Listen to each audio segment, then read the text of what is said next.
Hello, Periscope, or YouTube, whichever avenue you are viewing this from. I'm currently recording from Periscope, but I also post it on my YouTube page. So hello. I always seem to want to do videos while I'm driving, which is not safe whatsoever. And it's raining, so it's even worse. But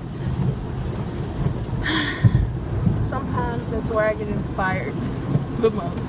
And honestly, lately, like the last few posts, honestly have been me kind of, I don't want to say babbling randomly, but it's just kind of been like spur of the moment, not really going in with the topic.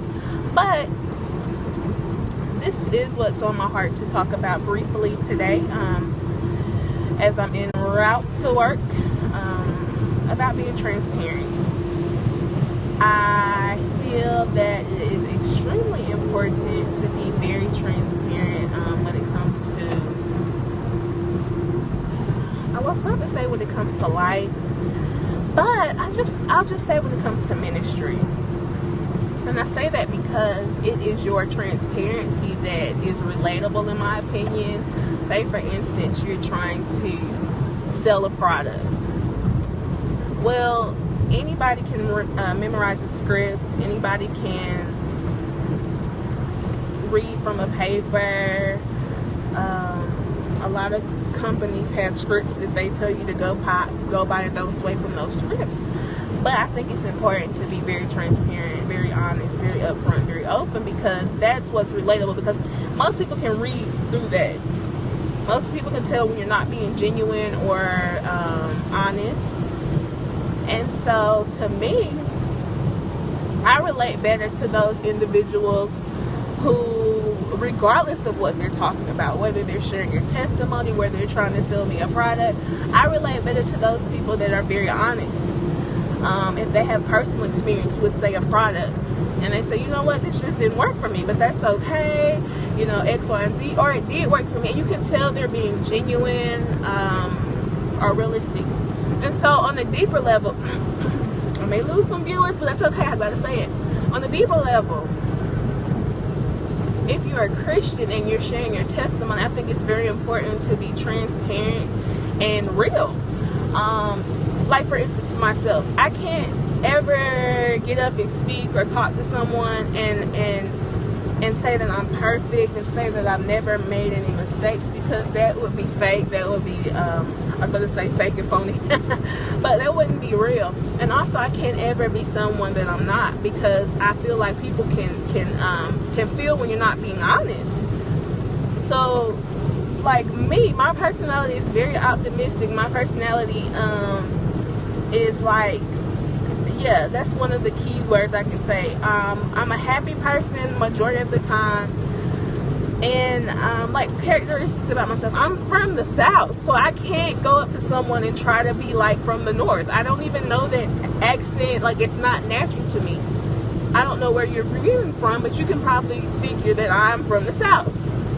That's me, period. I have embraced it. I'm not ashamed of that. And so you may be thinking, well, your accent, that's not a big deal. But sometimes people get really dogged out based on their accent. Or there are many stereotypes based on where a person comes from, and so someone may be ashamed of that. Same concept applies to if you have a testimony. Say you used to be on drugs or alcohol or addicted to pornography or sex, and you may be ashamed of those things, but it could be that very addiction that sets someone else free, because they see where you are now. And I feel like that there's power in that testimony, and there's nothing to be ashamed of if you've been delivered. Why would I be ashamed of being an alcoholic if I no longer am that? Why would I be ashamed of being a prostitute if that's no longer my testimony? I'm still living to tell it. And so, again, it's just maybe my outlook, my perspective, but I think it's a very good concept to try to apply, because no one is perfect. No one is flawless. I had a Periscope, or I don't know if it was Periscope, I think I put it directly to YouTube, but it was about the song Flawless. And no one is flawless. We are perfectly imperfect, and I think that's perfect that God made us that way, because you can have the best conversations with imperfect people. I couldn't imagine having a conversation with the robot. Like, I would get bored. Like, I had a conversation with someone for about 4 days, and then in person it was just so dull, and I'm like, you're boring me to death. Oh my god. And that was them, which is fine. And I mean, this is kind of getting random, but just think about in a relationship. Like, you hear so many people say, I can change this person. But why would you even go into a relationship with the mindset of trying to change someone?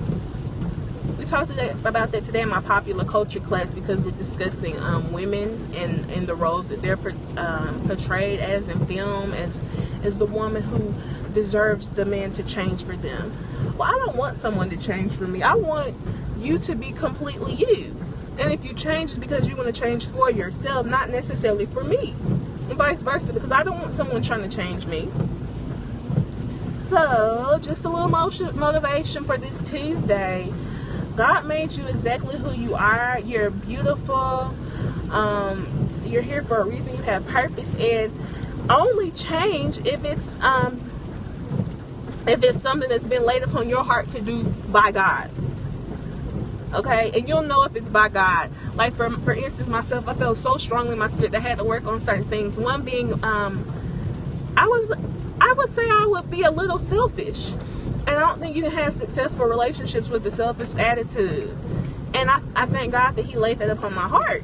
You know, whatever it is for you, you may not be selfish. You may be a doormat. Some people are doormats and they let people run over them. That's not good. It's not.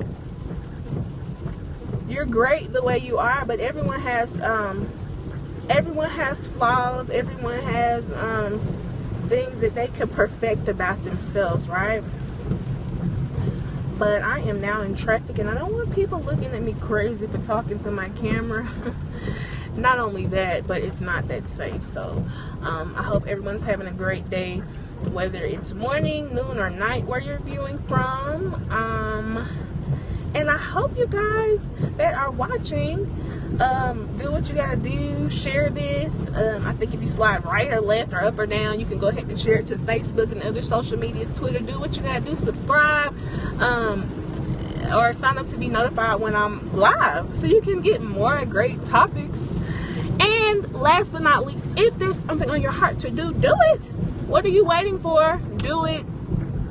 If this seems like confirmation, it is. I would prayerfully consider doing anything that's been on your heart to do. The first step is usually the hardest, and I will tell you, don't talk yourself out of it. Okay? Y'all have a good Tuesday. Peace.